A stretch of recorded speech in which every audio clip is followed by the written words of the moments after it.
we'll get it out and do some shooting. I'm expecting some good groups from this.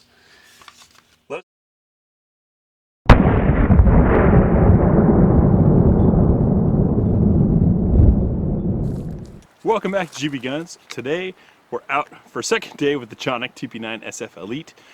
I appreciate the comments from some of you concerned about weak ejection on these. Now, handguns don't have a mechanical device for ejecting. It's just a little pin inside there. I'll show you more of that later. What you're experiencing most likely is the slide not coming back far enough to really throw it out there. That happens when you have tight springs. Sometimes you need a little bit hotter ammo or just some time. I saw one guy commented in our unboxing video that simply leaving the slide locked back for a couple days gave that spring some test. But if you're having trouble with it, it has nothing to do, it's not like an AR-15 that has a spring-loaded mechanism for pushing out. Handguns don't have those, at least this one doesn't. So one thing we didn't do in last night's filming was our full mag +1 reliability to see if that works.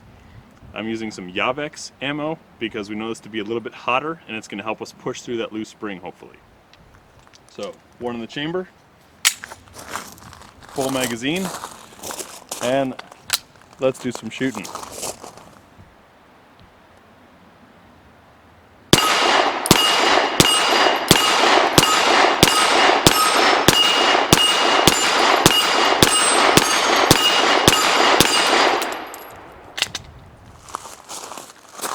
As you might have noticed, not a single ejection issue. Firm grip, hot ammo on a new gun, and no trouble whatsoever. It didn't lock back after the last round. That's my own fault because I tend to ride my thumb right there where that side release is. And if my thumb is on that, it's not locking no matter what. Now on to the rest of the review.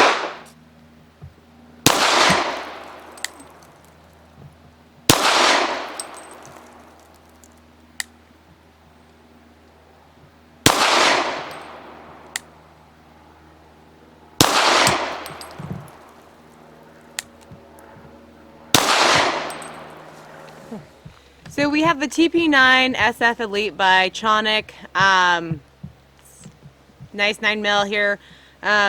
It's got some good features. It did require some break-in, had quite a bit of problems with it to start off. You got the rail up front.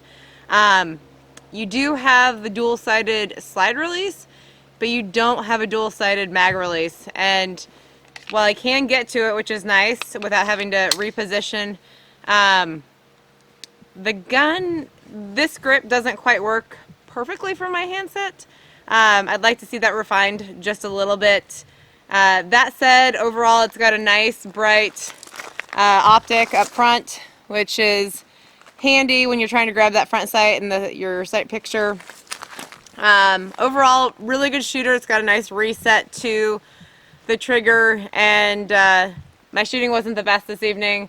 We've been going through an array of different things just now, but it's a nice little firearm, so check it out.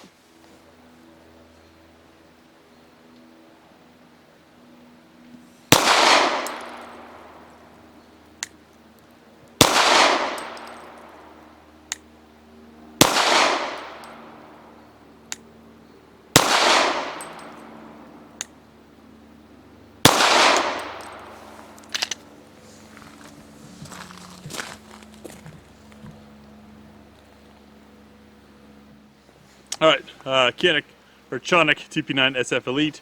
We were trying out this LTEC ammunition, some of that part steel, part aluminum two-piece casing stuff. It's 124 grain, and the reason why I brought up the ammunition in the gun review is some of you mentioned having issues with ejection and the slide not coming far enough back. We had that same issue during break-in, and honestly have less than 100 rounds to this gun as it is, but moving to the heavier 124 grain and making sure it was good punch ammo solved that problem for us. Now as far as shooting the thing, it is comfortable in the hand. I love the styling, as you know and saw from the unboxing. The U-notch rear sight and fiber optic front sight were great, especially in this dim, overcast, waiting to rain on us northwest day. The trigger very smooth and light. Kind of tough to tell when it's going to break. It just kind of slides right through it. Those of you that are AK shooters will be familiar with that sensation and be okay with it.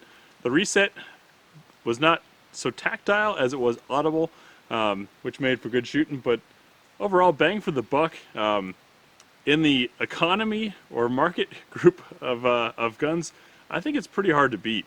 I would like to see some things improved, like that magazine release. If you've got any grit or issues, it's maybe not going to shoot out so well, because it's basically relying entirely on gravity. We don't have actual ejection going on to the magazine. And that, the Canik TP9 SF Elite, our first experience with the Canik line, impressive. It's at this dollar amount, there aren't many guns that can beat it. So after a little bit of break-in, some hot rounds, I've loaded up a full magazine of some inexpensive lighter rounds, and we'll see how they do. I'll also move back a bit. We're now at about 25 yards. I'm going to try to hit that steel plate.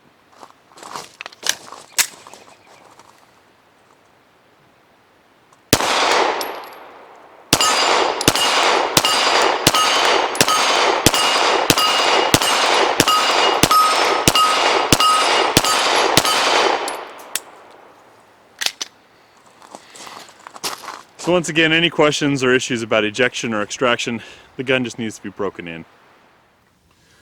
Thanks for watching GBGuns, and if you watched this far, you appreciate our format and what we're doing, or maybe you're waiting to make that really angry comment.